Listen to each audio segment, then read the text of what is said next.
All right, we're going to go ahead and get started with Q&A. We're going to ask the brothers to uncover your heads and sisters cover your heads. We're going to stand and face Jerusalem and open up with a prayer.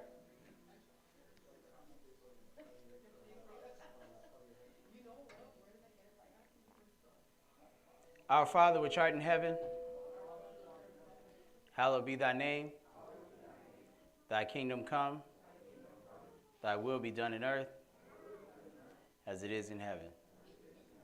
Give us this day our daily bread, and forgive us our debts, as we forgive our debtors. And lead us not into temptation, but deliver us from evil. For thine is the kingdom, and the power, and the glory forever. In Jesus' mighty name we pray. Amen.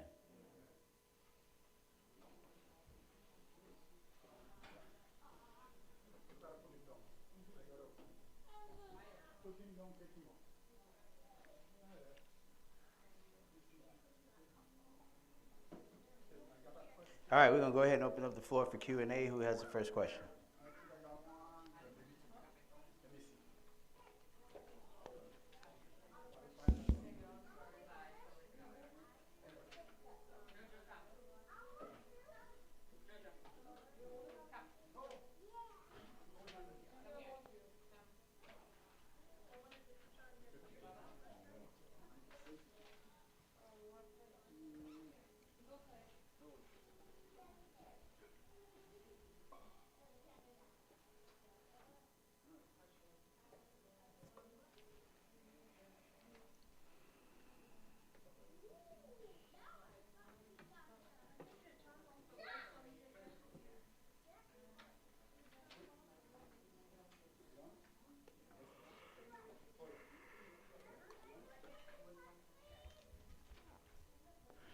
Okay, first question.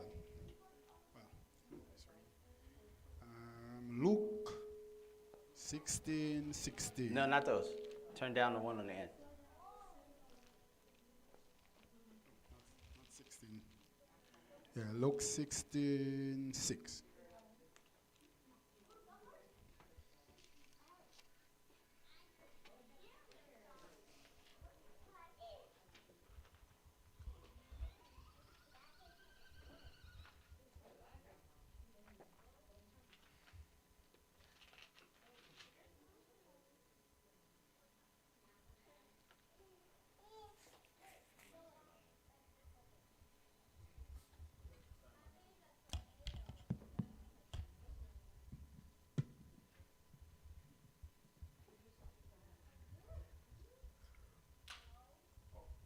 Luke 16:6. All right, let's go ahead and read it, and then we'll get the question. And he said, 100 measures of oil. And he said unto him, Take thy bill, and sit down quickly, and read 50.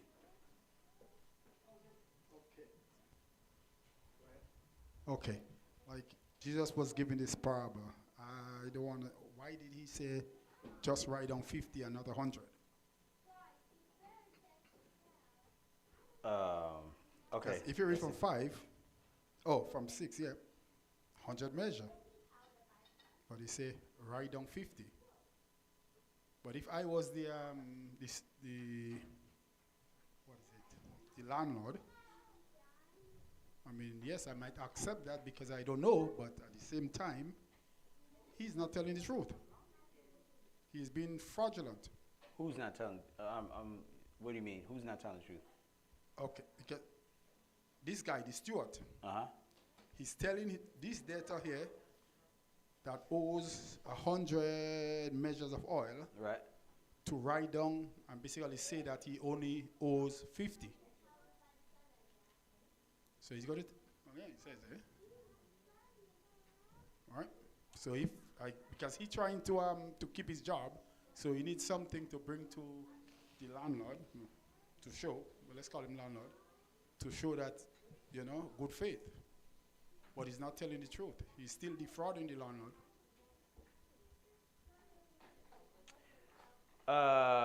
Okay, I understand what you got. Yeah, I'm not. I can't say that I'm 100% clear on what exactly is going on here. It's called a rich man. In terms of what. I just know that whatever he's doing it to preserve himself. Yeah. I'm not 100% certain on what he's actually doing. But we can start at 1.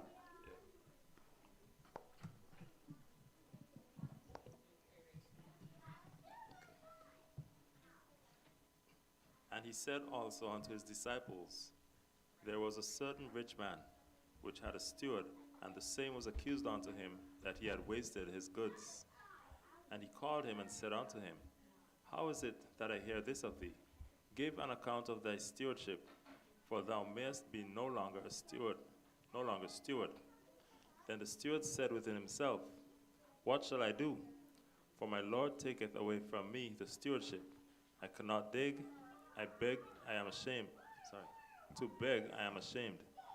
I am resolved what to do, that when I am put out of the stewardship, they may receive me into their houses.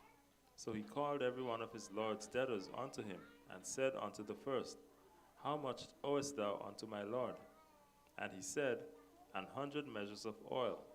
And he said unto him, Take thy bill, and sit down quickly, and write 50. Then said he to another, And how much owest thou? And he said, 100 measures of wheat. And he said unto him, Take thy bill, and write 80. And the Lord commended the unjust steward, because he had done wisely. For the children of this world are in their generation wiser than the children of light. And that's good? Yeah, that's good. So, I'm just reading. Just give me 1 second.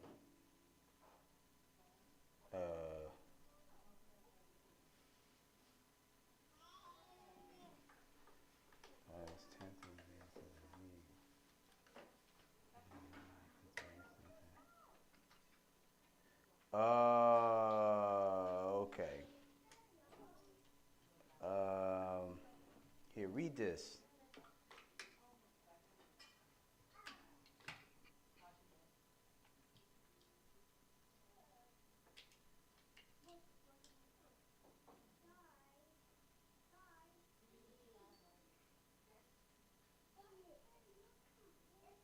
Yeah, read this. This is from Bible Hub. Just a commentary on this parable. Just read that real quick. Yeah. Okay. Take thy bill and sit down quickly. The better MSS, give thy bills or thy documents, in the plural. These would include that which answered to the modern lease, the contract which specified the rent, and probably also the memorandum of the due delivery of the annual share of the produce.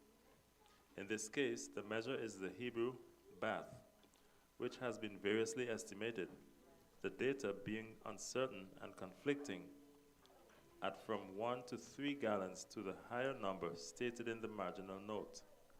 The steward, by thus tempting the debtors with an immediate gain and making them sharers in his frauds, took the readiest and most direct means of securing at once their favor and their silence. Okay, so this is basically saying what he was doing is going to the debtors, getting them to, it says share, they were like sharing in his fraud. So they basically were, I guess, changing the books so that they don't owe as much. But he was doing, according to what we just read, the commentary we just read, he was doing that so that he could get favor in their eyes. So that when he's no longer steward, he has some other relationships that he can fall back on. That's what he says in verse.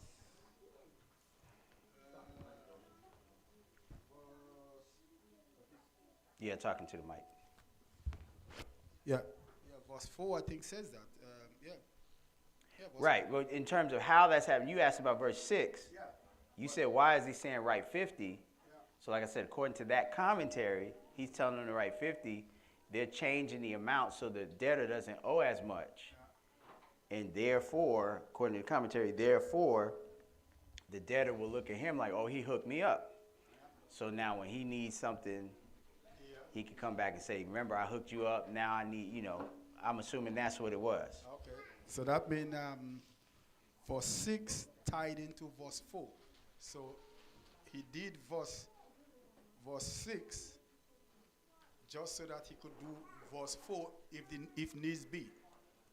Yeah, like I said, I wasn't really certain about the method that he was using, but I know that the overall moral of the story is the guy didn't get caught being a bad steward and then just sit down and say, you know what, I'm not going to be a bad steward anymore. He's right.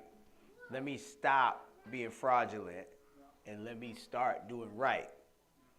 The moral of the story is he kept going in the direction he was going no matter the problem he saw.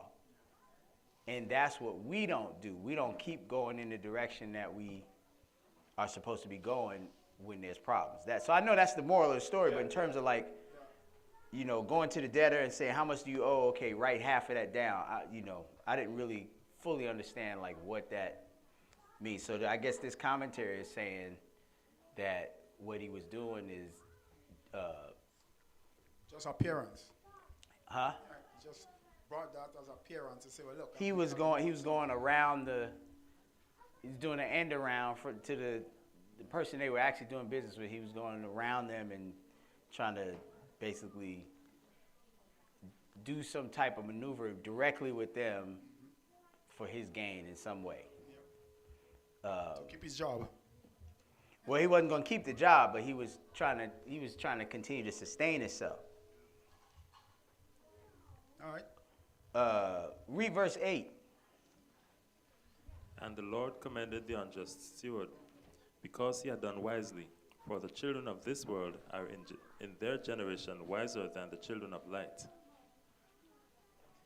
Right. So I always understood that to mean he's not saying, he just saying, okay, that was a good move. That's how I always understood this. He's not saying, oh, okay, you cool, you still steward. He's saying, okay, well, your back was against the wall. You made that move. I see what you're doing. Yeah, you playing the game well. That's kind of what I always understood that. Because look at what verse 9 is saying.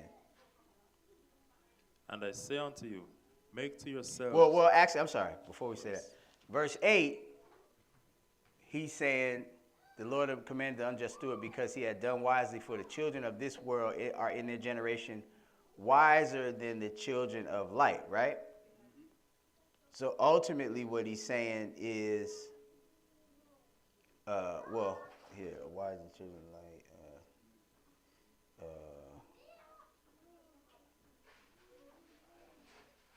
Keep reading. Verse 9. Verse 9. And I say unto you, make to yourselves friends of the mammon of unrighteousness, that when ye fail, they may receive you into everlasting habitations. He that is faithful in that which is least is faithful also in much, and he that is unjust in the least is unjust also in much. If therefore ye have not been faithful in the unrighteous mammon, who will commit to your trust the true riches? And if ye have not been faithful in that which is another man's, who shall give you that which is your own?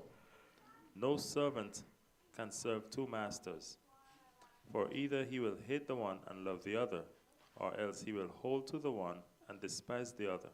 You cannot serve God and mammon. So does that help with that? Okay.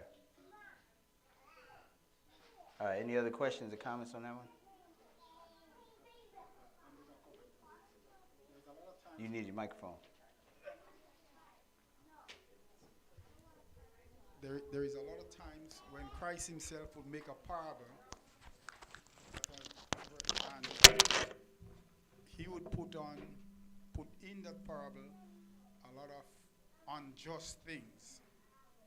Just like that one, there is a couple of them, where he would say things and people would question, but that is not righteous. But it's just to make a point. But later on, like if you read like probably verse 9, he kind of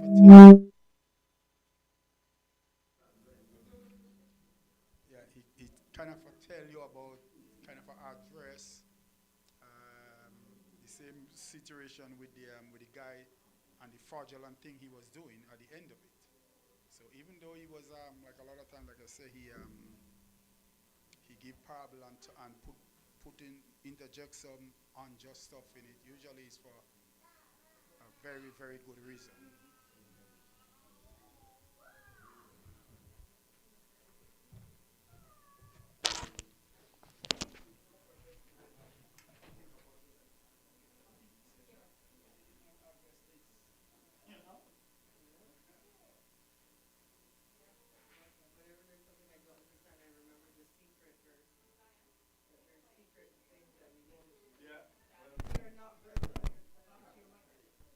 Test.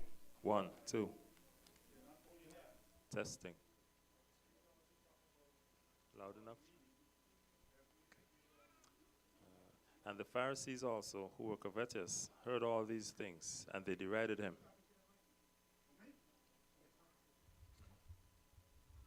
Testing. 1, 2, 3.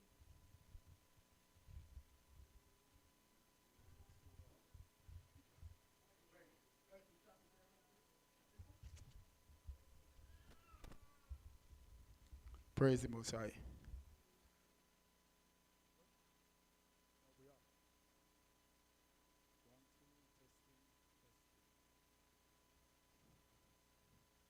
One, two, 1, 2.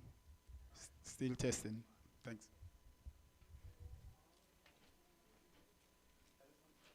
1, 2, 3. That's better.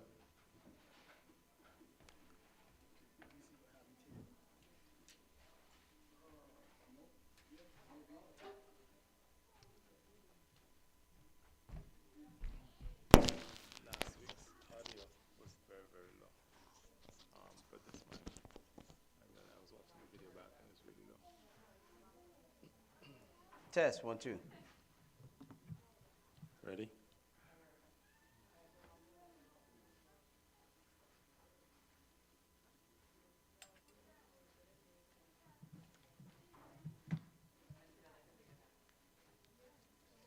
Testing 1, 2, 3.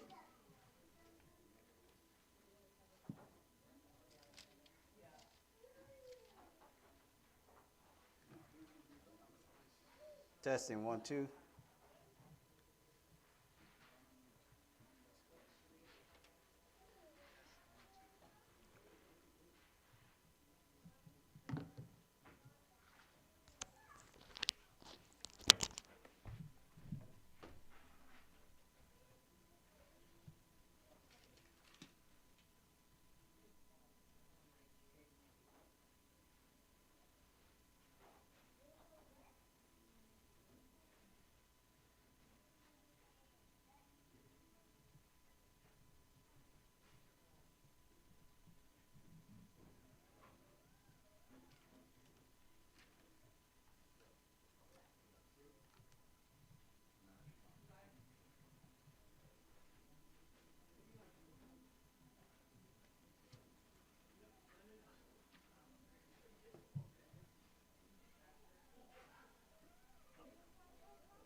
I'm sorry, what?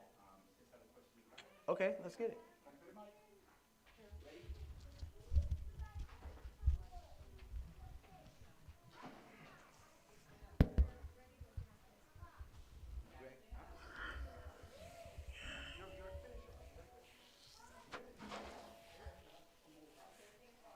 Okay, so my question is, can you please explain in chronological order how the end time's going to work? Are we going into the wilderness first, and then it's going to be after that it's going to be the Armageddon? Like, how does that flow in order?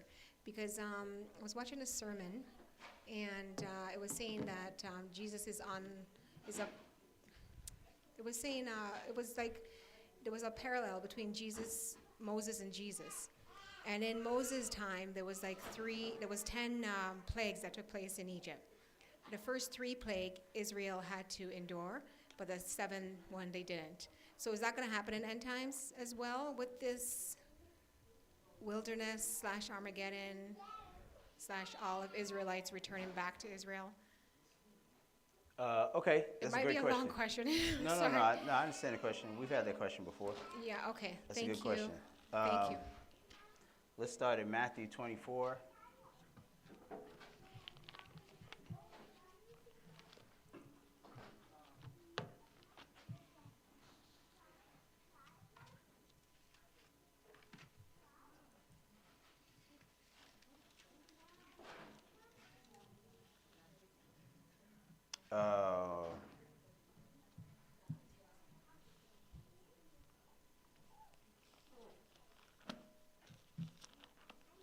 What was the lesson? Was it from one of our camps? Oh, so the prophet like unto Moses? Okay.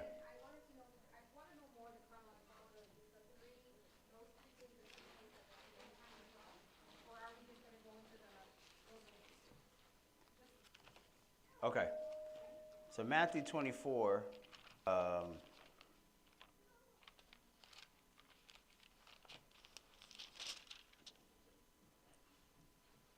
24 and verse 3. Verse 1. We can start at verse 1. 24 and 1. Go ahead. And Jesus went out and departed from the temple, and his disciples came to him for to show him the buildings of the temple. And Jesus said unto them, See ye not all these things? Verily I say unto you, there shall not be left here one stone upon another that shall not be thrown down. And as he sat upon the Mount of Olives, the disciples came unto him privately, saying, Tell us, when shall these things be? And what shall be the sign of thy coming, and of the end of the world? Okay, so notice they asked him about the destroying of the temple, but they also asked him about the sign of his coming and the end of the world, which is what you're asking about, right? So what are the signs that he gave about the world ending? Verse 4, go ahead. And Jesus answered and said unto them, Take heed that no man deceive you. For many shall come in my name, saying, I am Christ, and shall deceive many. Uh-huh. And ye shall hear of wars and rumors of wars. See that ye be not troubled, for all these things must come to pass, but the end is not yet. Uh-huh. So now, this is the stuff that is the precursor to the end, and we know we're seeing these things now, right? Many false prophets deceiving in the name of Christ, wars and rumors of wars, right? Verse 7. For nation shall rise against nation, and kingdom against kingdom. And there shall be famines and pestilences, and earthquakes in divers places. And we know we're seeing that in the world now. So we know we're at the precursor. It's not the end yet, like he said, but it's leading up to the end. Keep going. All these are the beginning of sorrows. Right, these are the beginning of sorrows. Skip down to verse 15. So this is going to be your big sign that the events leading to this world as we know it ending and being set up, this is your big sign right here, verse 15. Go ahead. When ye therefore shall see the abomination of desolation, spoken of by Daniel the prophet, stand in the holy place, whoso readeth, let him understand. Okay, so when you have the abomination of desolation happen, which is spoken of by Daniel the prophet, verse 16. Then let them which be in Judea flee into the mountains. Uh-huh. Let him which is on the housetop not come down to take anything out of his house. Uh-huh. Neither let him which is in the field return back to take his clothes. Uh-huh. And woe unto them that are with child, and to them that give suck in those days. But pray ye that your flight be not in the winter, neither on the Sabbath day. Uh-huh. For then shall be great tribulation, such as was not since the beginning of the world to this time, no, nor ever shall be. Okay, so you got the abomination of desolation, which kicks off great tribulation. So from a chronological standpoint, first thing you have is the abomination of desolation. And when the servants of God who have understanding, because he said in verse 15, when you therefore shall see the abomination of desolation, many people are going to see this. Not everyone is going to understand that it's the abomination of desolation. He said, when you see the abomination of desolation spoken of by Daniel the prophet standing in the holy place, then he said, whoso readeth, let him understand. So those that read this and understand, what are they going to do? They're going to flee. Right? He said, let them which be in Judea flee into the mountains. Now, this verse throws a lot of people off because they're focused on him saying, them which be in Judea. And they say, well, this was 70 AD. Well, they did ask him about what ended up being 70 AD because the whole thing started out being about the temple and it being knocked over, which happened in 70 AD. But they also asked him two other questions. What's the sign of your coming and the end of the world? So you got to take all of it into consideration. Notice he said, when you see this, you flee because what? Because then will be great tribulation, right? So chronologically, you have abomination of desolation. You have the servants of God fleeing. And then you have great tribulation, right? So the whole idea is that the servants of God who understand, because he said, whoso readeth, let him understand, they will flee and strive to make it to the wilderness, the place of safety, before tribulation. And I'm sorry, what'd you say? You said spiritual Israel? What do you mean by that? When you say that, what do you mean? Right.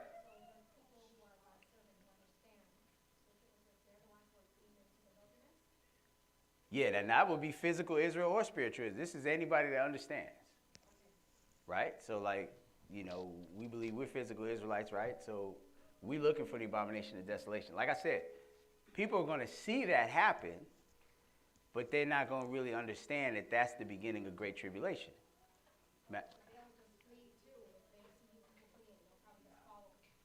No, not at all. Not at all. That's like saying, some people don't want to get the vaccine. Everybody's just going to not get the vaccine. No. No, not at all. Okay. Do you understand what the abomination of desolation is? Okay. Let's go look at that because he says stand in the holy place. Let's go to Daniel chapter 9. Understand that the way that people with understanding are going to see this, and the way that, I believe it's even going to be people that don't necessarily understand all the significance of the abomination of desolation, but they're going to know it's wrong. Because even right now, the guy that's going to do this, people look at him, they don't have full understanding, but they know he's wrong, and what he's doing is wrong. This is the Pope we're talking about. Daniel chapter 9, and verse, matter of fact, I'm sorry. Yeah, well, he said Daniel. Let's go to Daniel.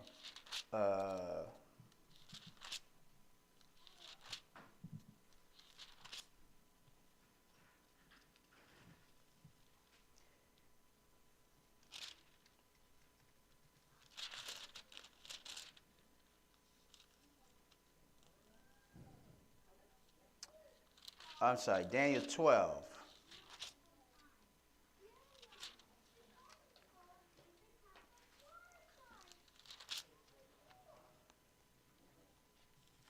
Daniel 12, verse 11.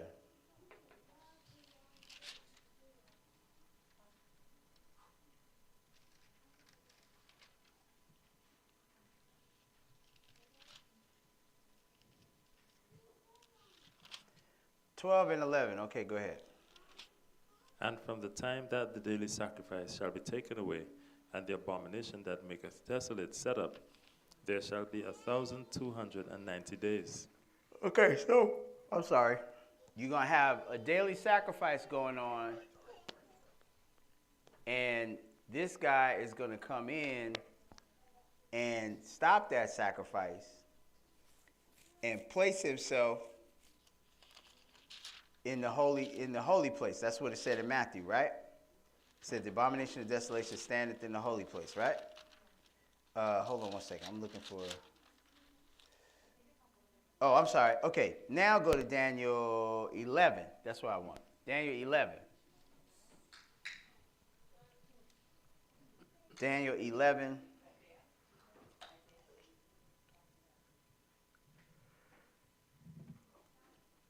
Daniel 11, verse 31. We can cut to the chase. 31. 11 and 31. Okay, go ahead. And arms shall stand on his part, and they shall pollute the sanctuary of strength, and shall take away the daily sacrifice, and they shall place the abomination that maketh desolate.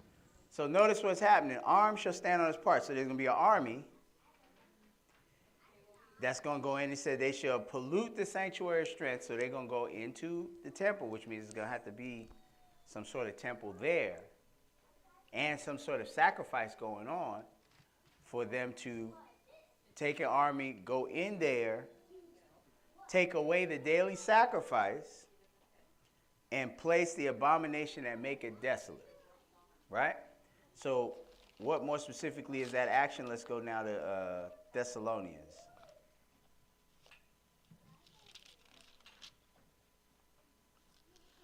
First Thessalonians, is it?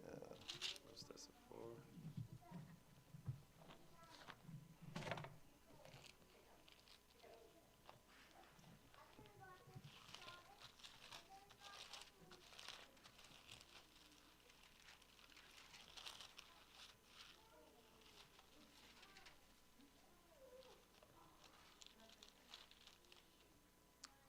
Hold on, let me find it.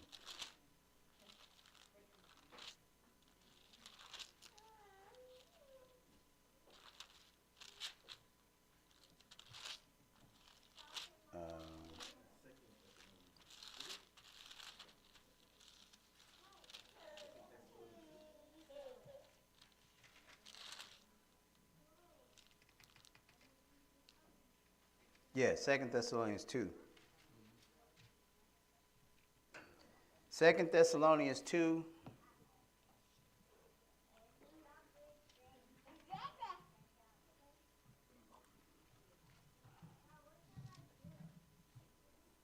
Second Thessalonians 2, verse 1. Okay, go ahead. Now we beseech you, brethren, by the coming of our Lord Jesus Christ, and by our gathering together unto him, that ye be not soon shaken in mind, or be troubled, neither by spirit, nor by word, nor by letter as from us, as that the day of Christ is at hand. Let no man deceive you by any means, for that day shall not come, except there come a falling away first, and that man of sin be revealed, the son of perdition. Okay, so chronologically again, he's telling you here, this is all about timetable. It's all about what is the word I'm looking for? Goodness.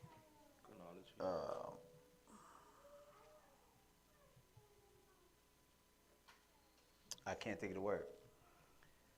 Anyway, he said that ye be soon not soon shaken in mind or troubled, neither by spirit nor by word, nor by letter as from us, as that the day of Christ is at hand, meaning Christ returning, which is the end of the world.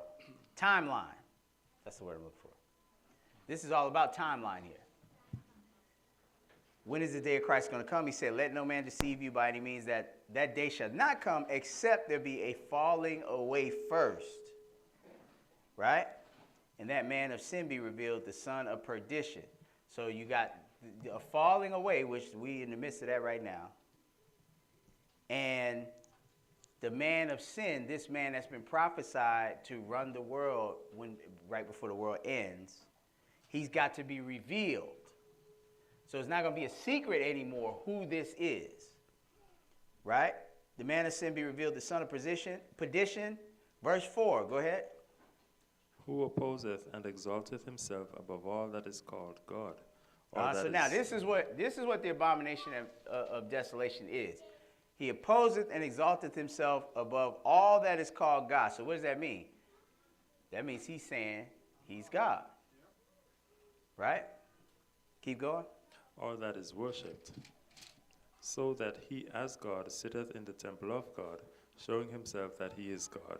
Right. So you can go into the temple and say that he is God. That is the abomination of desolation.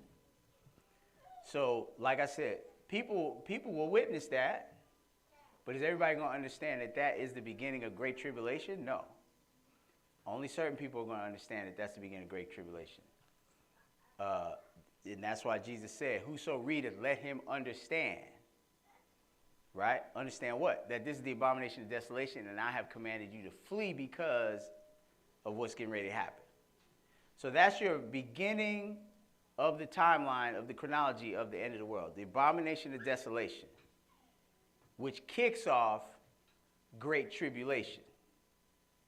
But before great tribulation kicks off, right between the abomination of desolation and great tribulation, you have people fleeing to the wilderness, right? They're fleeing, why? Because the Lord told them to, not because something scary just happened. I mean, on the surface, the Pope walking into a temple saying he's God, that's not going to scare most people to run somewhere. They might change the channel, but they're not going to uproot their whole life. Right? People I know that know about this are planning to hand over their keys to everything and uproot their whole life when this happens. So that's two different things. Now, you might have some family members that might be a stumbling block and keep you from fleeing. But I don't know about everybody just fleeing. That's why he said, whoso readeth, let him understand. Right? That's the case. They also reading about the Sabbath. They should understand that too, right? So, you get that so far? All right, let's go to Revelation. This is about obedience.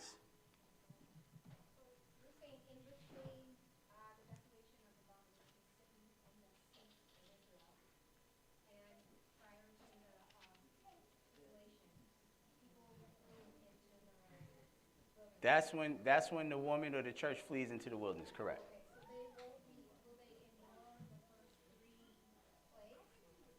Well, we're going to read that. We're going to read what's going on. So now, Revelation 12 and verse 1. Revelation 12 and 1. Okay, go ahead. And there appeared a great wonder in heaven, a woman clothed with the sun, and the moon under her feet, and upon her head a crown of 12 stars. And she, being with child, cried, travailing in birth, and pained to be delivered. And there appeared another wonder in heaven, and behold, a great red dragon, having 7 heads and 10 horns, and 7 crowns upon his heads. And his tail drew the third part of the stars of heaven, and did cast them to the earth. And the dragon stood before the woman, which was ready to be delivered, for to devour her child as soon as it was born. And he brought forth a man-child, and she brought forth a man-child, who was to rule all nations with a rod of iron. And her child was caught up unto God and to his throne. And the woman fled into the wilderness, where she hath a place prepared of God, that they should feed her there 1,260 days. Okay, so notice, this woman with the sun and the moon under her feet and a crown of 12 stars, are you familiar with who this woman is? Okay, so this is Israel.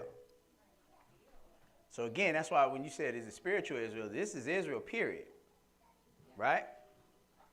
Let's confirm that. Go to Genesis 37. This is the church here. This is Israel.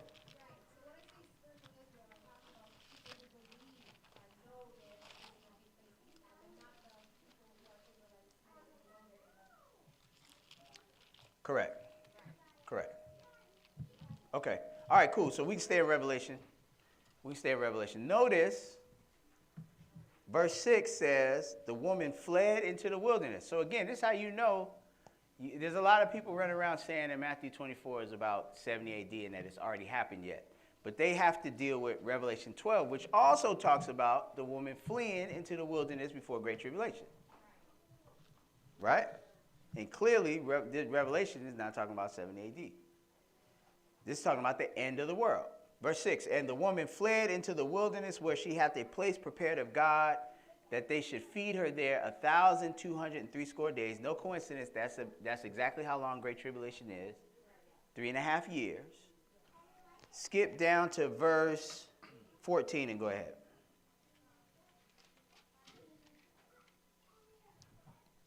And to the woman were given 2 wings of a great eagle, that she might fly into the wilderness, into her place, where she is nourished for a time, and times, and half a time, from the face of the serpent. Okay, so the woman was given 2 wings of a great eagle, which, much like what happened in Moses' time, right?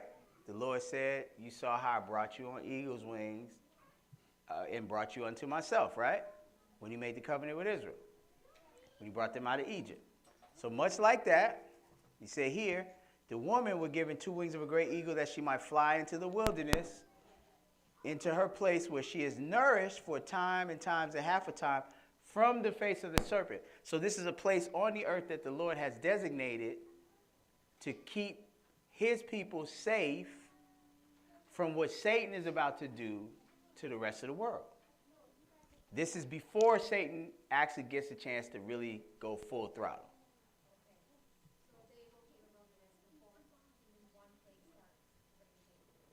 Well, we haven't gotten to any plagues yet. We're talking about Great Tribulation. So during Great Tribulation, you got seals and vials that the seals and vials are open throughout this whole thing. As a matter of fact, the first seal is the abomination of desolation, the first seal. That all happens, that's what kicks it off.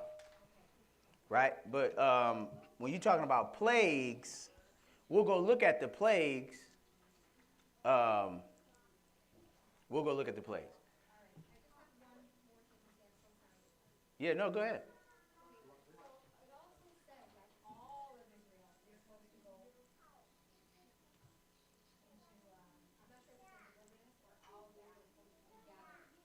Correct. No. So this is where a lot of people get confused. There are 2 separate trips to the wilderness. 2 separate trips. From a timeline chronology perspective, there's one that happens for believers who have understanding that are paying attention to flee right before Great Tribulation. There is a gathering of Israel into the wilderness that happens after Armageddon. So there's 2 separate trips. So this one is like, I guess you can look at it like, what you call it in school when you like early. Like they kind of graduating early here. This is like the early. These are people who are striving to keep God's will, who are paying attention, who are looking for the signs of the end, and the Lord finds them worthy to make it into the place of safety so that they escape. Matter of fact, go to Revelation chapter 2. Yeah. Yep.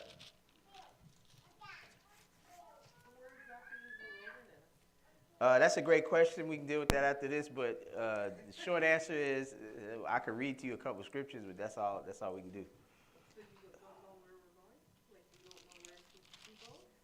Well, remember she said how this is much like Egypt? Did they know where they were going?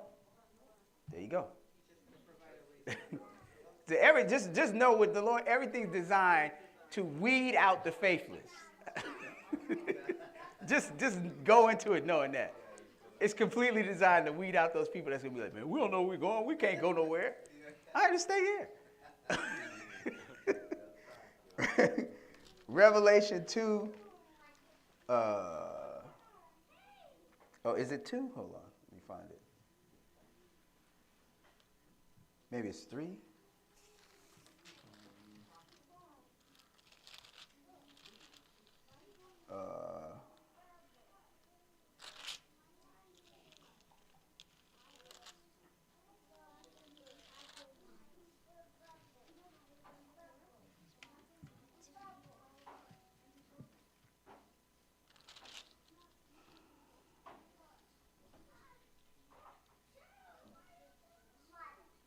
Probably 13. I'm sorry, what? Is it 13?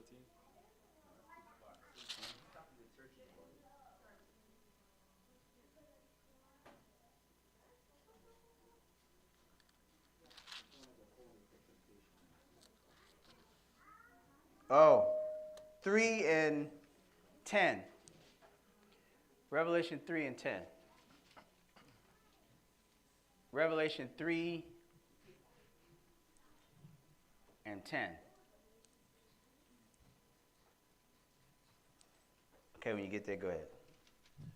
Because thou hast kept the word of my patience, I also will keep thee from the hour of temptation, which shall come upon all the world to try them that dwell upon the earth. Okay, so he's talking about great tribulation here, even though, so he's talking to us through them, because they weren't even anywhere near great tribulation, right?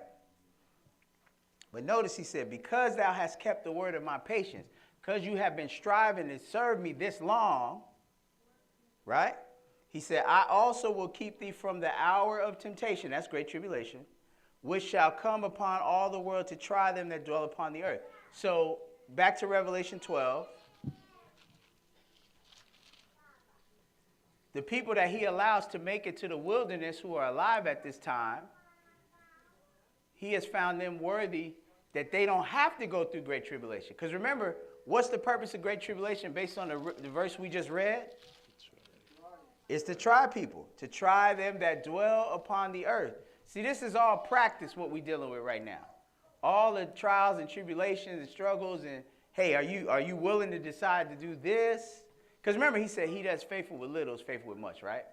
So if we can't even keep the Sabbath properly, how are you going to flee to the wilderness? Let's just be real. Well, I don't know about it. It's not. We're not saying it's our tribulation. We're saying we are being judged right now. And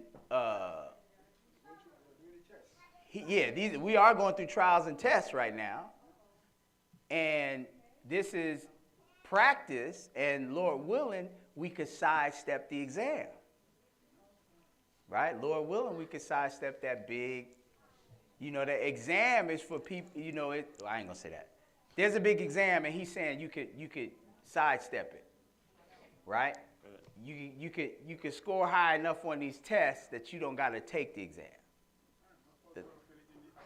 Huh?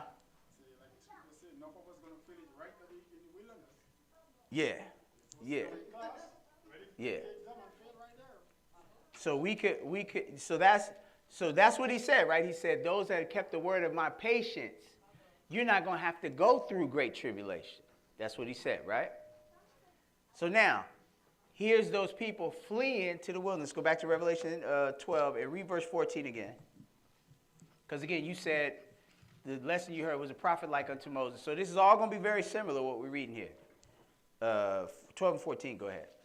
And to the woman were given 2 wings of a great eagle, that she might fly into the wilderness, into her place, where she is nourished for a time, and times, and half a time, from the face of the serpent. And the serpent cast out of his mouth water as a flood after the woman, that he might cause her to be carried away of the flood. And the earth helped the woman, and the earth opened her mouth, and swallowed up the flood which the dragon cast out of his mouth. So that flood is going to be an army, right? Much like what happened in Egypt. At that time, they drowned the army. What's going to happen here is the army's going to get swallowed up by earth, big earthquake, sinkhole, something like that. Army. Like what happened to Israel. Remember Moses said that God's going to do a new thing, and all of them. Ground swallowed them up. Yep. So that's how it's going to happen here. So that's also similar to what happened with Moses. They're going to be fleeing out, coming out of Babylon, trying to go to the wilderness to get away from what's going to happen to this world. And the armies are going to, so basically, we're going to get chased out. So this is why I say, this ain't for the faint of heart, and it ain't really, I don't think, this is my personal opinion here, I don't expect that you getting chased by armies, anybody's just going to join in that getting chased part. Y'all don't really expect that that's how that's going to go. You're going to have to really have some understanding to know why you running, because people are going to be like, why are you even putting yourself in that situation? Right? Just like they say, now, why are you trying to be contrary to everything that's going on in the world? Because that's what we being commanded to do, basically. You know what you just said there? If you look at it right now. Where's the microphone? Just leave it up here so they could just use it, yeah.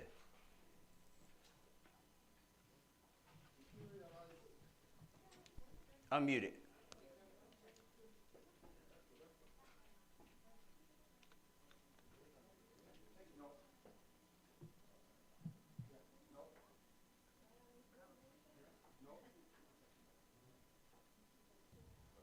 No.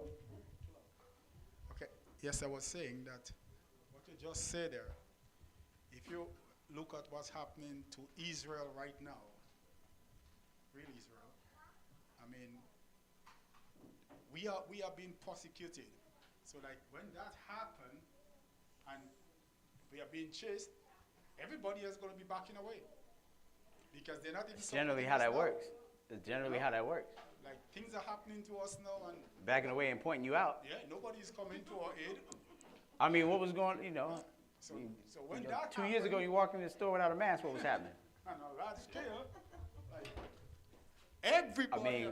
I mean, had I mean, I'm not tripping, right? That's how that happened, right? He ain't got no mask on. Hey, he ain't got no mask. So that's kind of how that works. So it say, we're going to keep going.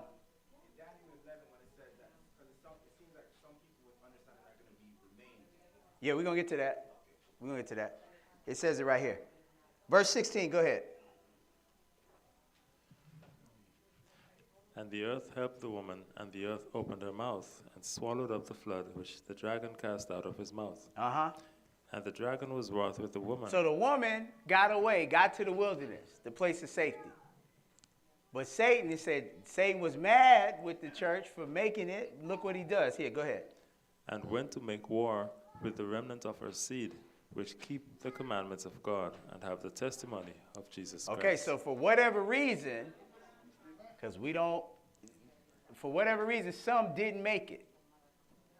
Some didn't make it to the wilderness. They got to go through great tribulation for whatever reason. Right? So you got those that made it to the wilderness, those that didn't, they got to stay there and go through it. Correct. According to this, because look what he said. The dragon was wroth with the woman and went to make war with the remnant of her seed. So it's some that he still got access to. Because remember, the wilderness, you nourish from the face of the serpent. So if you're there, you don't have to deal with none of this. But these people would say he went to make war with the remnant of her seed that keep the commandments of God and have the testimony of Jesus. So these are bona fide believers, but for whatever reason, they didn't make it. So they got to go through tribulation.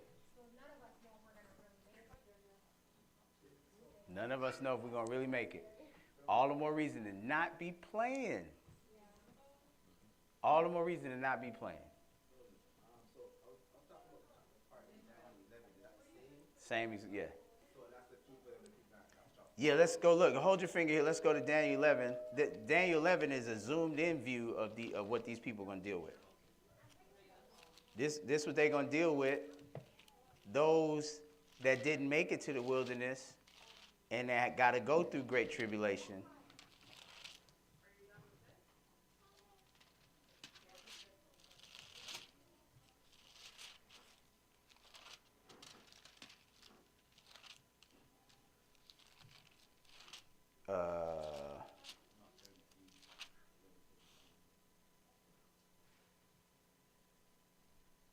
Yeah.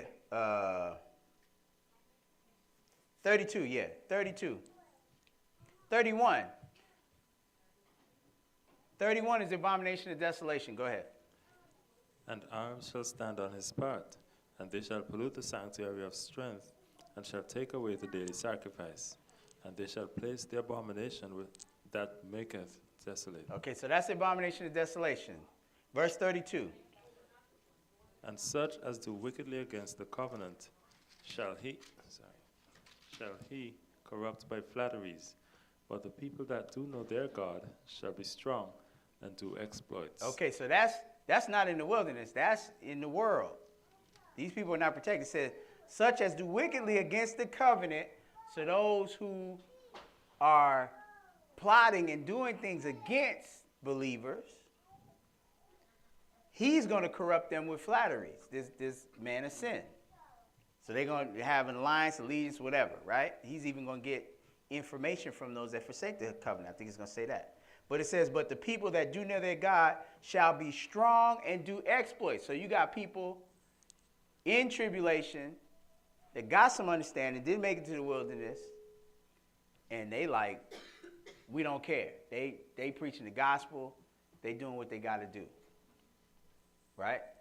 Now, the book tell us to pray not to enter into temptation. So that's what we need to be doing. We need to pray that we don't have to go through this. Because there ain't no guarantee you're going to get out of it. It's all cute till somebody put a gun in your face and be like, or point you to a guillotine, talking about chopping your head off. You don't want to, we don't desire to deal with that now. If the Lord can get us through anything, but He tell us to pray that we not enter into temptation, right? Lead us not into temptation, but deliver us from evil. So the people that do know their God shall be strong and do exploits. Verse 33. Go ahead. And they that understand among the people shall instruct many. Okay, so we do see some effect of believers being left behind here, having to go through it. Somebody got to stay around to teach. Somebody got to guide these people, because it's going to be a ton. It's going to be false worship and Satan worship, and all that's going to be on full tilt. And it's going to be people finally being like, man, this ain't right. I need to get right. What do I do? So somebody got to be around to teach them. So it's saying, they that understand among the people shall instruct many, right? Keep going. Yet they shall fall by the sword, and by flame, by captivity, and by spoil many days. They're going to go through it. They're going to get killed. They're going to get burned. Right? They're going to get arrested, tortured, all that. Verse 34, go ahead. Now when they shall fall, they shall be holpen with a little help, but many shall cleave to them with flatteries. Uh-huh. And some of them of understanding shall fall, to try them, and to purge, and to make them white, even to the time of the end, because it is yet for a time appointed. Okay, this is some more indication. Little indication there. Some of them with understanding shall fall. Why? To try them, and to purge, and to make them white. Take that. You can take that for what it is. Even to the time of the end, because it is yet for a time appointed. So that's believers going to go through great tribulation, right? So everybody's not going to make it to the wilderness. So now, chronologically, abomination of desolation, fleeing to the wilderness, great tribulation, right? So now go to Revelation 6, I believe it is.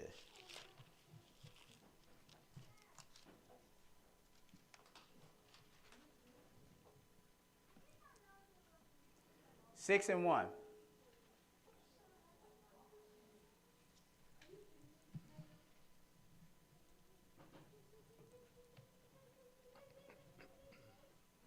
Revelation 6 and 1.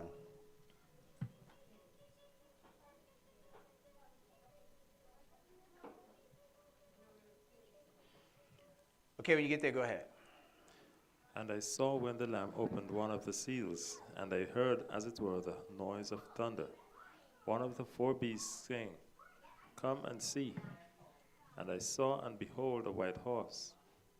And he that sat on him had a bow, and the crown was given unto him. And he went forth conquering and to conquer. So now, again, this right here is that man of sin. This guy on the white horse with a bow that's going forth to conquer. This is the first seal. This is that man of sin going forth, conquering the world, right? So now, since you asked about plagues, so let's look at the seals now that are going to be open. Go ahead. Verse 3. And when he had opened the second seal, I heard the second beast say, Come and see. And there went out another horse that was red, and power was given to him that sat thereon, to take peace from the earth, and that they should kill one another. And there was given unto him a great sword. Okay, so second seal, peace is taken from the earth. People going to be killing each other. And now you think it's like that now. So I don't even know what this is gonna. It's got to be crazy if that's not what's going on right now, which we ain't here yet, right? So peace taken from the earth. Verse 5. Go ahead.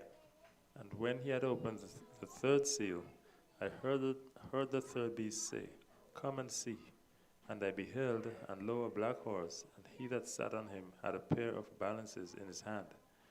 And I heard a voice in the midst of the four beasts say, A measure of wheat for a penny, and 3 measures of barley for a penny.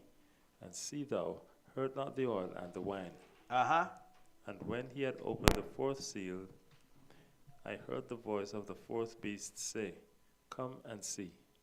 And I looked, and behold, a pale horse, and his name that sat on him was Death, and hell following, and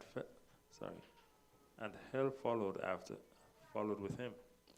And power was given unto them over the fourth part of the earth, to kill with the sword, and with hunger, and with death, and with the beasts of the earth. Okay.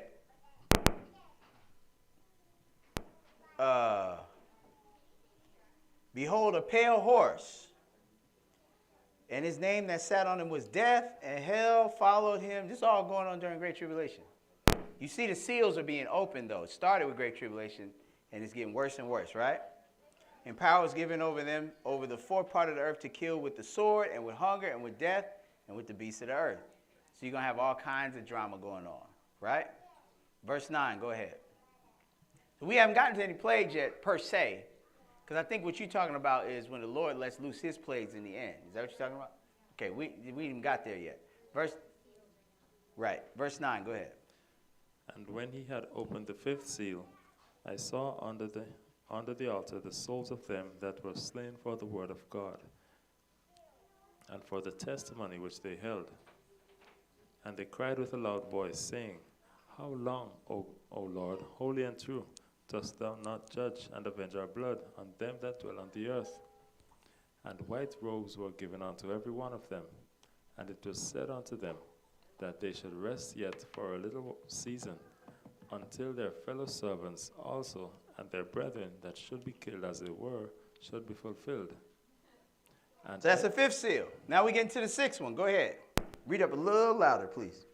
And I beheld, when he had opened the sixth seal, and lo, there was a great earthquake, and the sun became black as sackcloth of hair, and the moon became as blood. All right, so now this is that big sign of the coming of the Son of Man. Every time we hear about Jesus coming, every time we hear about Jesus coming, the sun goes dark, the moon doesn't give her light, the stars fall from heaven, right? So he said, I beheld and opened the sixth seal. That's going to be when the Lord comes. And lo, there was a great earthquake, and the sun became black as sackcloth of hair, and the moon became as blood. Verse 13. And the stars of heaven fell unto the earth, even as a fig tree casteth her untimely figs, when she is shaken of a mighty wind. And the heaven departed as a scroll when it is rolled together, and every mountain and island were moved out of their places. And the kings of the earth, and the great men, and the rich men, and the chief captains, and the mighty men, and every bondman, and every free man, hid themselves in the dens and in the rocks of the mountains, and said to the mountains and rocks, Fall on us, and hide us from the face of him that sitteth on the throne, and from the wrath of the Lamb. For the great day of his wrath is come, and who shall be able to stand?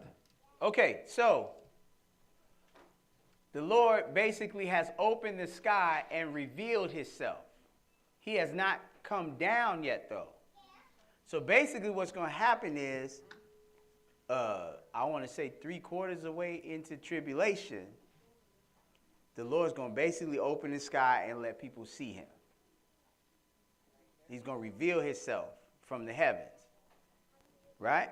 He's not going to come down yet, but you're going to see him. And when people see him, that's what they're going to say.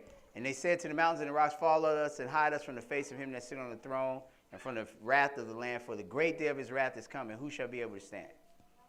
So you're talking about scary sight, right? So you got the people in the wilderness. They've been in the wilderness when all this drama, before all this drama started. It was drama getting into the wilderness, right? They got chased by the army, made it to the wilderness.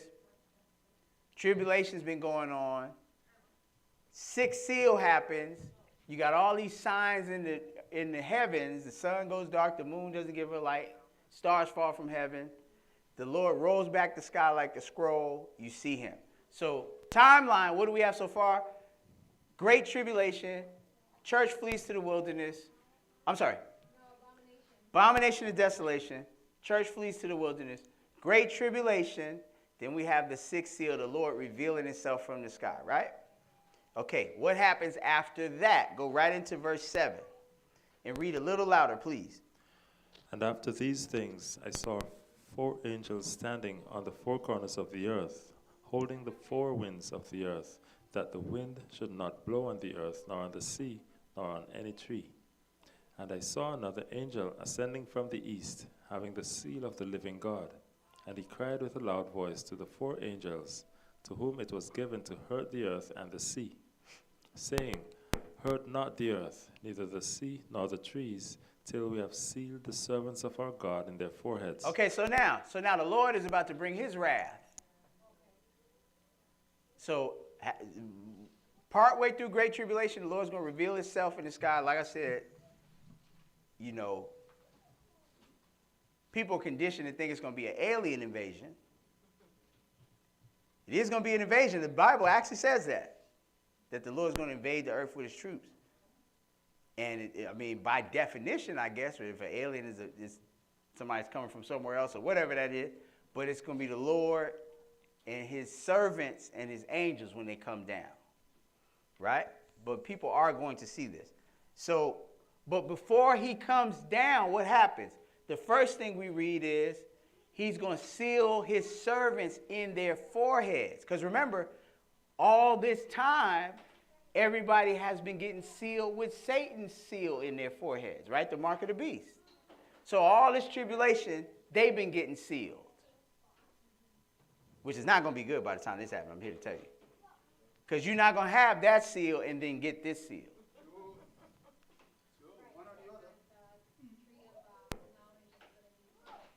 Well, you can't have Satan's logo on your forehead and then get God's. That's just not going to happen.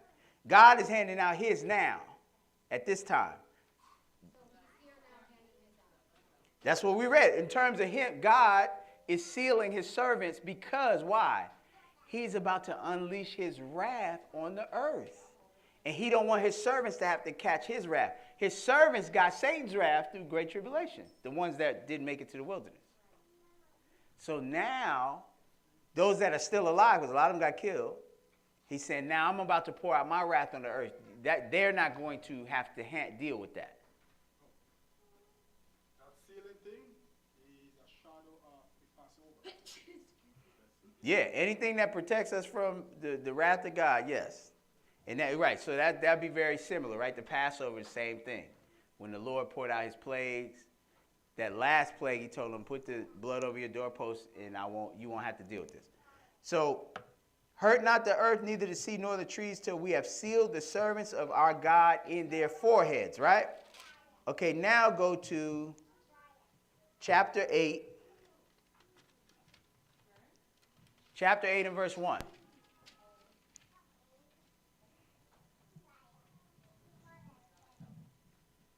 So now we're going to get into the plagues. The plagues coming from God. So the answer to your question is, before the Lord pours out his plagues, you got the church that's in the wilderness and the servants of God who have been sealed. Right?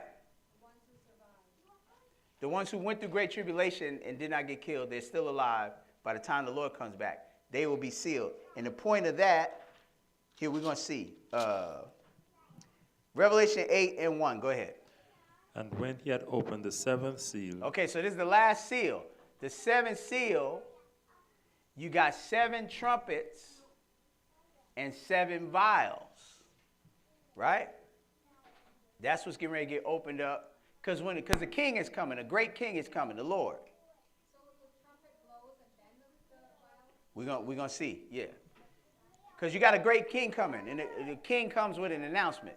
This announcement is going to be these 7 trumpets. So this is like days of trumpet? Correct. So all the feasts that we do, they point to these future events. This is one of them. Right?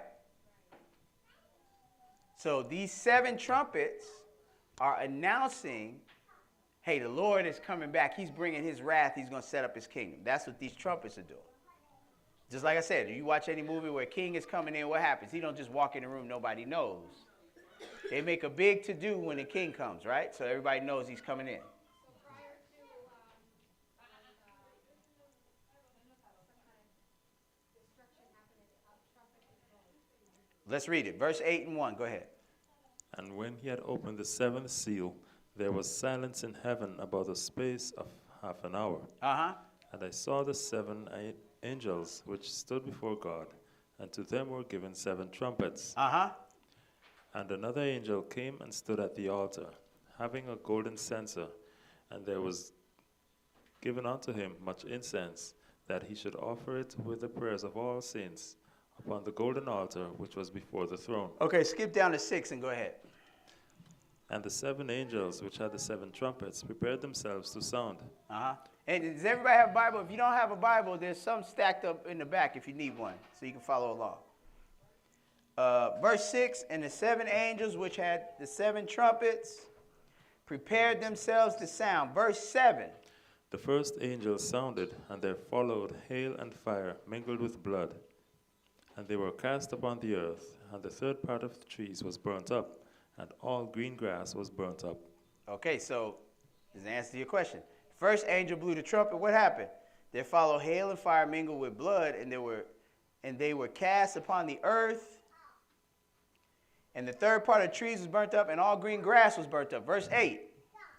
And the second angel sounded, and as it were, a great mountain burning with fire was cast into the sea. And the third part of the sea became blood. Uh-huh. And the third part of the creatures which were in the sea and had life died. And the third part of the ships were destroyed. And the third angel sounded, and there fell a great star from heaven, burning as it were